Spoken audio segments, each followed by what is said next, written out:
Given myself red marks all over my throat now from doing that ridiculous thumbnail. Hi guys, it's Jess and welcome back to my channel, or welcome to my channel if it is your first time here. Today I am very excited to be sharing with you my birthday book haul. I don't know if I may have mentioned maybe once or twice that it was my 30th birthday in the month of May, and I got some really good bookish goodies for my birthday, so I'm just going to jump right in and share them with you now. So the first few things that I got are just kind of bookish goodies, and the first thing I want to show you is my Ravenclaw scarf. I got this from James and it is an official Harry Potter Ravenclaw scarf, so I can't wait for the weather to be a little bit cooler and I can officially rock this. Then I got two new additions for my Funko Pop collection. So the kids bought me a Niffler, and then one of my other relatives got me Newt Scamander, so I'm very excited to have these two new additions to my Funko Pop shelf. And then the rest of the things, as you might anticipate, are all books. Some I was given as gifts, some I purchased with gift cards that I was given for my birthday, and some I bought second hand. On the day of my birthday, James and I went into lunch, and some of them I bought second hand. On the actual day of my birthday, James and I went for lunch in town, and we popped into some charity shops and I picked up a few books from there. So let's just jump straight in. The first book that I was given is The Hate You Give by Angie Thomas. This has obviously been an incredibly popular book in the last few months and I'm very excited to read it. I only know what it says on the back, which is that it's about a 16-year-old Star who kind of has to traverse two worlds. She has to traverse the poor neighbourhood where she lives and then the posh high school that she goes to in the suburbs, and then Star witnesses the murder of her best friend by a policeman, and her best friend is unarmed, and this kind of follows the story from that point.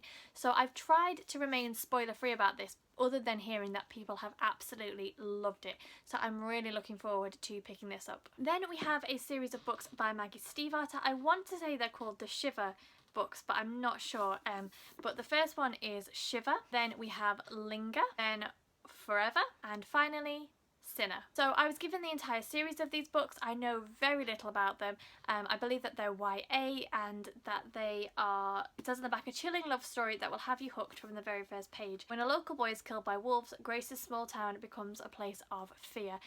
So apart from the fact that these covers are absolutely stunning, and I'm very excited to have the entire set of books in the same cover, this sounds really interesting, and again I'm looking forward to starting this one. And then another book that I was given was And I Darken by Kirsten White. This is the first book in a YA trilogy. I believe that it's fantasy, I believe that it's a little bit dystopian, I believe it's about a very ruthless, very kick-ass princess, and I've heard very good things about this book, so again really pleased to have been given a copy of this. And then a book that I purchased for myself with a voucher that I was given, and I am so excited to have it because I have had numerous recommendations from people telling me that I will absolutely adore this book, and that is An Ember in the Ashes by Sabaa Tahir.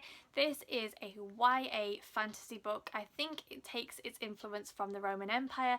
It's about a young girl whose parents are killed, and I think she tries to get revenge on them. Her brother is arrested for treason by the Empire, and she has to try and help her brother.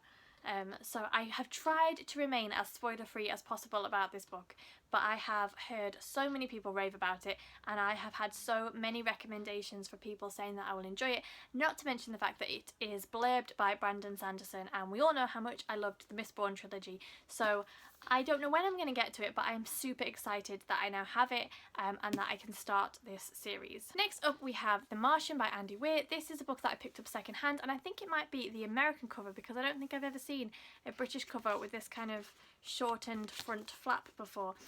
So I know very little about this other than everyone that I see on BookTube talking about it says that it's really enjoyable, that it's kind of a science fiction book, but it's an accessible science fiction book, so you don't feel like the sciencey bits and the physics and the maths sort of skyrockets over your head.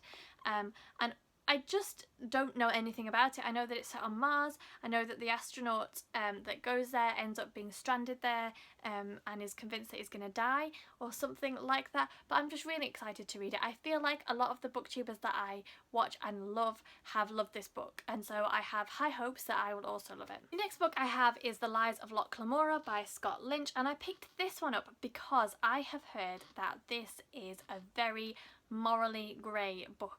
It's basically about a band of thieves, and if you've watched any of my videos you will know that at the moment I'm all about the morally grey characters. Any character that is sort of basically a criminal or, you know, belongs to the underworld of society rather than being the classic hero, then that just is my jam at the moment. And I've had lots of people compare this to sort of Six of Crows, and from the back it sounds like it's been blurbed by George R.R. Martin. I don't know much about it. I think I don't know much about many of the books I got actually, other than whenever I've heard people talk about it they've really raved it, so I'm looking forward to reading this one. Then we have two books which my sister got me, which I am really excited about because these books have been compared to Harry Potter, and that is high praise indeed, so I'm really intrigued to see whether they will live up to them. So they are The Secret of Spellshadow Manor by Bella Forrest, and then the sequel to that, The Breaker by Bella Forrest, and these are huge and really heavy, and I know literally nothing about them. It says on the back, and all it says on the back, a spine-tingling new fantasy that will delight adults, teens and anyone who enjoyed Harry Potter. So I'm really keen to jump into these, and I will obviously let you know whether that acclaim stands up for itself. Okay, then the next books are all books I also got secondhand, and these were pretty much skim-read the blurbs, thought that they sounded really interesting, so I picked them up. So I'm not going to go into too much detail about what they're about, mostly because I don't know, but they're all books that I'm hoping to pick up soon. So first up we have Crucible by S.G. McLean, and this is a book which has been compared to the Shard Lake Mysteries, which were written by C.J. Sansom, which I've talked about a couple of times, and they're kind of historical detective murder mystery type books. So this is set in Aberdeen in 1631 and follows a similar sort of storyline, so I'm really interested in this one. Then we have The Shock of the Fall by Nathan Filer. This is a book which was released quite a while ago, and it has won a whole host of awards, including the Costa Book of the Year, the National Book Award for Popular Fiction, and so on and so on. But I actually know surprisingly little about it, and I've seen it quite a few times and considered buying it, but the blurb on the back is really vague, and so I wasn't sure if I would like it. And then I saw Reagan from Peruse Project talking about it and saying how much she loved it, so when I spotted it for £1 in the charity shop I thought, I don't know what it is about, but I am willing to give it a go. And this cover is, I don't know if you can see that the gold is all kind of shiny and raised, but this cover speaks for itself, I think. So yeah, I'm intrigued, and the fact that I know very little about it means that I'm hoping I will be pleasantly surprised when I start to read it. Next up we have A God in Ruins by Kate Atkinson, and I read Life After Life a couple of years ago and thought that it was okay, but this one is based off of a character who was in that book. So Ursula Todd is the protagonist in Life After Life, and her brother Teddy was a World War II bomber pilot, and this is his story.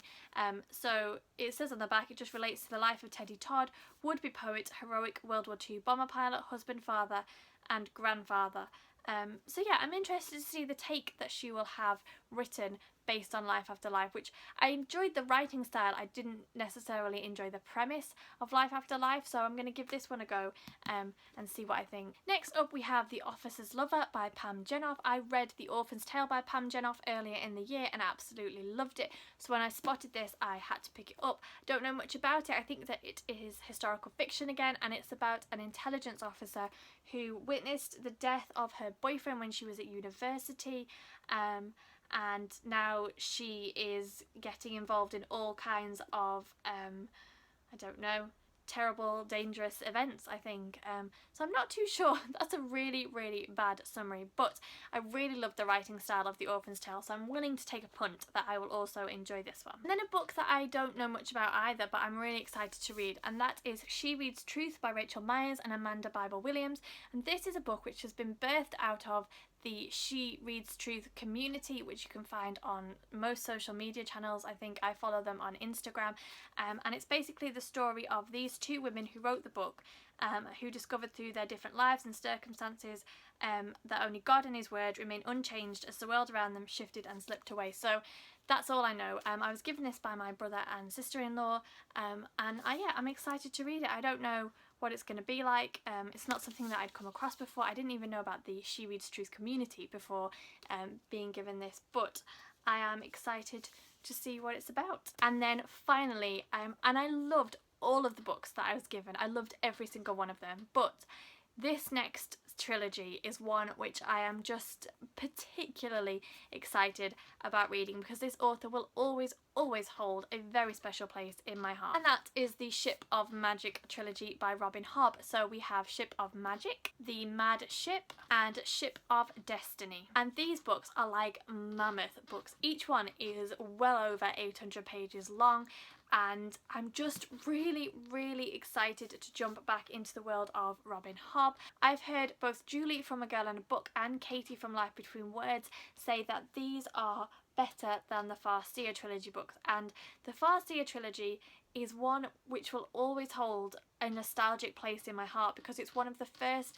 high fantasy books I ever read, and I binge read them and just basically lost myself in the world in the Six Duchies for so long, and I was gutted when they finished. And I never really thought about picking up any of Robin Hobb's other books because I didn't feel like they could ever compare to the Fitz and the Fool books, but they have basically said that I will absolutely adore these books. They're kind of the same beautiful writing that we know from Robin Hobb, but they've got pirate ships, they've got magic talking ships, they've got rainforests, and I don't know, just all kinds of wonderful things. And I'm just really excited to have this trilogy, and I'm really excited to read it, and goodness knows when I'm gonna find time to read 3 800 plus page books.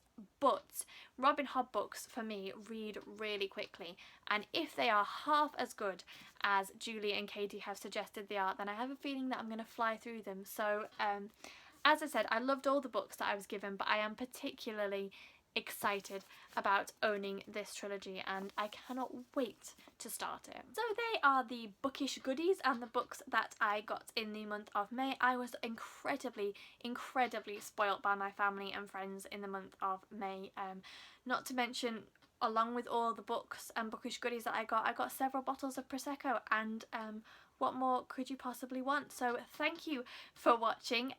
Do let me know if you've read any of the books that I've just hauled and what you thought of them. Don't forget to give me the thumbs up, subscribe to the channel for more content, and I will see you all soon with another video soon. Bye!